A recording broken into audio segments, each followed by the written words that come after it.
नमस्कार मित्रांनो, आपल्या नवीन ब्लॉगमध्ये स्वागत आहे. तर आपण ते जामखेडवरून हॉटेलवर राहतो. तर जेवण बिवण करून आपण प्रवास चालूच केला होता. तर बीड बायपासला आल्यावर आपल्याला जोरात पाऊस लागला होता. तर गाडी पण चालवता येत नाही एवढा पाऊस होता. तर मग सकाळी आपण समृद्धी महामार्गावर एंट्री केली ती.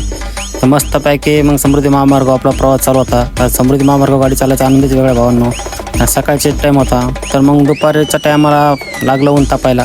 काय सांगू तुम्हाला, मला तो कुठं चटके बसले ते. तर मग काय मस्तपैकी जेव्हा थांबला पण कारंजापाशी नाश्ता बिष्टा केला. तिथून वर मग काय घेतलं अमोलचं, मग चहाच बीस घेतला. तर मालकाची थोडी तब्येत खराब होती, त्यामुळे माल जरासे आराम करत होते. तर मग परत आपण प्रवास चालू केला. तर दुपारच्या 3 वाजल्या होत्या. तर आपल्याला 1-2 वाजता समृद्धी सोडायची होती. त्याच्यामुळं आपण उन्हाची पण गाडी चालूच होते. तर मग काय विषयच नव्हता राहिला. तर मग काय ऊन पण खूप लागत होतं, पण काय आता प्रवास चालू होता. तर मग संध्याकाळी आपण हॉटेलवर थांबून आपण आंघोळ बिंघोळ केली होती. मग तिथं पण जेवण बी करून घेतलं. मग काय जेवण बिवण करून आपल्याला मोरला प्रवास चालूच करत होता.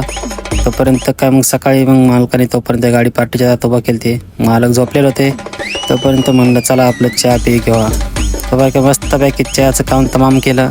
तोपर्यंत मालक पण उठले होते. मालकाचं चाललं होतं तोंड बिंड द्यायचं. मग तिथं मोर पार्टीवाल्याचं पण मला गाडी येऊन द्या खाली करण्यासाठी. मग काय गाडी खोलून बिलून घेतली आणि लावली पॉईंटला मस्तपैकी. तोपर्यंत फॅनची हवा खात बसलो होतो, कारण खूप गरमत होतं. मग काय जेवायला गेलो दुपारचे. मालकाने तोपर्यंत केलं काकडी दम चालू. मग केलं मार्केटला गेल्यावर काही घेतलं नव्हतं. मस्तपैकी मार्केटला घेणं बिणं आलं. तर मग गाडीत आल्यावर लागलं आम्हाला गरमायला. तर मस्तपैकी देशी जुगाड लावलं. तुम्ही बघू शकताय काय विषय. तर भेटूयात असेच एका नवीन ब्लॉगमध्ये.